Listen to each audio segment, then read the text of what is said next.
Buenas tardes, soy Macario Lozano y este es su programa Jornal 2030. Gracias por estar con nosotros. Perito, buenas tardes. Hola Macario, ¿qué tal? Buenas tardes. Miren, nosotros hemos insistido mucho en el desperdicio que se hace del agua pluvial, del agua de lluvia, pues, y en un estado donde hay escasez de agua y donde se está agotando además, y sobre este tema queremos hablar hoy. Así es, la verdad es que es necesario tomar conciencia de que pues muchas veces desperdiciamos el agua, pero también de que se desperdicie el agua que nos brinda la naturaleza, que es la de la lluvia. Por eso, bueno, fuimos a preguntar a expertos pues cómo estamos en este tema y qué se puede hacer. Vamos a ver qué nos dijeron.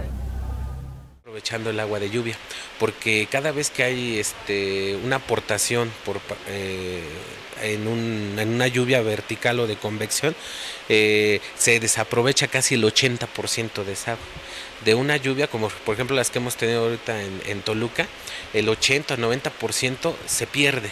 Y tenemos ahí oportunidad de hacer algo con ese 80-90%, que son miles de metros cúbicos los que se están perdiendo. La naturaleza nos los vuelve a reincorporar por medio del ciclo del agua. Si al año, cada temporada de lluvia, se nos aporta un volumen de agua suficiente, si nosotros logramos aprovechar aunque sea un 20% más de esa agua de lluvia, tendríamos abastecimiento para agua potable y no estaríamos explotando ahorita nuestros mantos freáticos.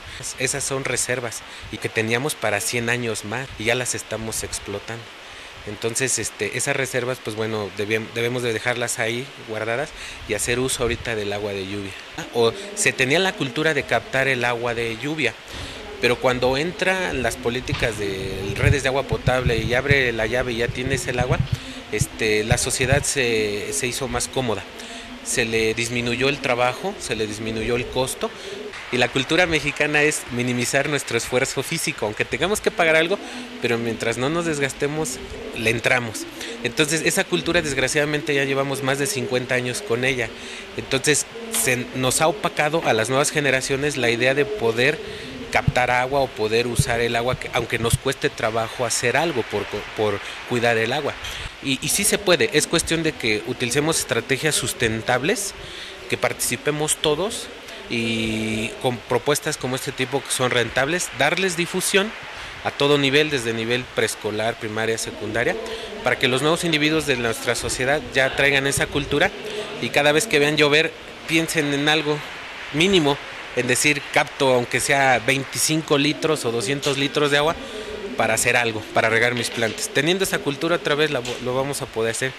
Que tendría que ver más con la captación de esa agua de lluvia, con la cosecha de agua de lluvia que se le llama, ¿no? Porque además es una tradición en las culturas mexicanas, ¿no? En las culturas asentadas en nuestro país, donde en los lugares donde había escasez de agua, las temporadas de lluvias eran aprovechadas para poderse abastecer, almacenar agua para un futuro. Digamos que en la modernidad es mínima la expresión que se hace, incluso en las propias instituciones educativas que tendría que ser parte de un proceso de educación ambiental.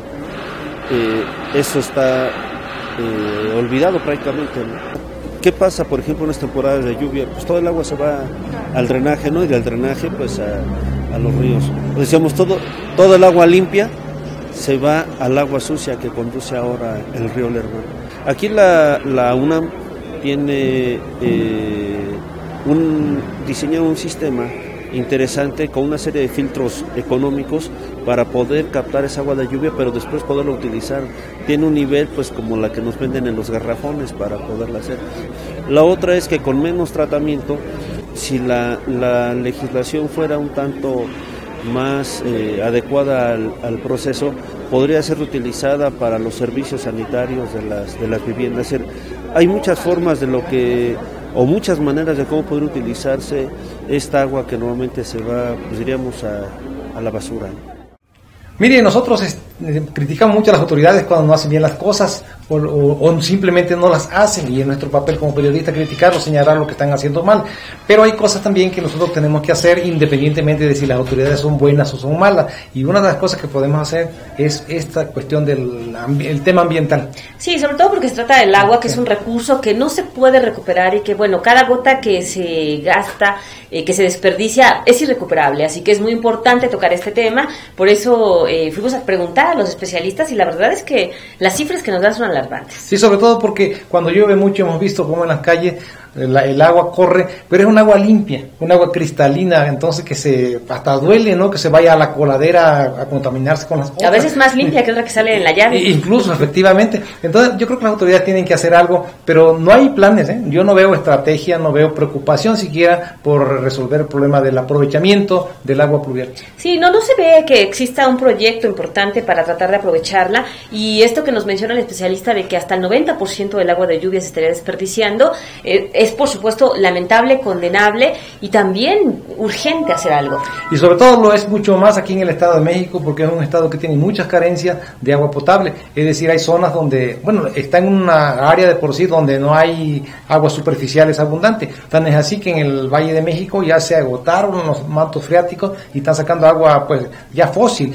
Entonces aquí es donde más debería interesarnos, preocuparnos, tanto sociedad como gobierno, para ver esta opción, esta alternativa, ¿no? Sobre todo cuando nos señala que nos estamos acabando las reservas que teníamos para los próximos 100 años. ¿Qué vamos a hacer o qué van a hacer las siguientes generaciones en los próximos años? Ya ni a 100, no sé a cuántos podamos llegar con agua, y además pues implica también un deterioro a la naturaleza, esta extracción severa que se está haciendo y que está afectando en enorme medida. Sobre todo lo vemos como cuando reparan la tubería del Cutzamala, pues queda la gente sin agua 2-3 días, ¿no? Es decir, dependemos tanto de esta agua de acá. Y es muy molesto. Claro que, y lo costoso que resulta, ¿no? Un sistema de este tipo, hidráulico, sobre todo que recorre grandes cantidades, está pasando 3 cuencas, la cuenca del Balsa, la cuenca del Lerma, pues llega a la cuenca del Valle de México, también es de Pánuco, ¿no? Entonces, yo creo que ya es tiempo que se vaya debatiendo, que se analice cuando no hay problema, ¿no? Hay la posibilidad también. Que se analice qué es lo que va a pasar, pues estas estrategias sustentables que mencionan los especialistas que no tienen las autoridades y que tendrían que estar tomando en cuenta para tratar de pues tener esta agua en alguna presa, en algún lugar, para que pueda servir para diferentes usos, ¿no? Del consumo humano, porque como tú dices, viene limpia, y la verdad es que también las pocas personas que pueden captar en su casa, pues es mínimo lo que hacen, ¿no? Sobre todo debe haber una iniciativa y una campaña de persuasión de la propia autoridad, pero que la autoridad también ponga el ejemplo, ¿no? Hablaba uno de nuestros entrevistados ahí que en las propias instalaciones educativas, que es donde se debe sembrar la semilla de la cultura del cuidado del ambiente, la cultura del agua, pues ni siquiera hacen nada, ¿no? Sí, agua de lluvia que puede servir para lavar, para limpiar, incluso, bueno, que la pueda captar en su casa, ¿no? El carro para trapear, para el baño, para muchísimas cosas, y ya en grandes cantidades en un proyecto amplio, pues evidentemente que las autoridades podrían aprovecharla en lugar de estarnos acabando extrayendo toda el agua del subsuelo y afectando los mantos freáticos. Es decir, esta es una actitud que sería muy responsable, muy ciudadana, y que va más allá del cuidado del agua que ya recibimos, porque efectivamente también desperdiciamos el agua que está entubada y que cuesta mucho traerla, y a veces pues mucha gente ni siquiera la paga, ¿no? Porque omite el pago a las autoridades, digamos, siempre quejándose de que hay muchos evasores, o muchos cuando menos eluden el pago. Entonces son dos cosas, esto es adicional, o sea, creo que más importante también, porque estaría previniendo la sobreexplotación de los mantos freáticos y también del agua subterránea, digo superficial. Sí, estaríamos además ayudando al medio ambiente, a la ecología, y eso también es muy importante, todos tenemos que colaborar. Digo, en casa también lo podemos hacer, y ojalá que lo hagamos, aprovechar un poco el agua de lluvia, pero principalmente falta pues una estrategia, un proyecto grande por parte de las autoridades. Sí, incluso los campesinos en algunas zonas aprovechan el agua de lluvia y forman bordos que le nombran, incluso siembran peces. O sea que lo que quiere decir que hay una tradición también, ya hay por ahí antecedentes de siempre, de que el agua de lluvia captada y almacenada puede rendir frutos importantes, ¿no? Sí, por supuesto, y hay que hacerlo, hay que presionar también a las autoridades para que lo hagan, porque hay muchos recursos que tiene, por ejemplo, ahora la Secretaría de Infraestructura, que antes era Secretaría del Agua, y habría que ver qué proyectos se están apoyando, porque las presas que tenemos son las mismas, por ejemplo, y no se ve que se esté haciendo algo para apoyar, para incluso hacer reforestaciones importantes. Nosotros hemos criticado mucho eso de que un gran porcentaje de las reforestaciones pues no tienen futuro y los árboles mueren. Sí, y lo hacen como una obligación burocrática, no con la convicción de que tienen que hacerlo para que pues produzca agua. Los bosques son las mejores fábricas de agua, ¿no? Así es, y hay que cuidarlas. Ahí está, por ejemplo, nuestro volcán, hay que cuidarlo, y lamentablemente pues sigue siendo víctima de tala y de muchísimos destrozos, y las autoridades pues tampoco lo vigilan adecuadamente. Así es, ¿no? Pero bueno, vamos a un corte y regresamos.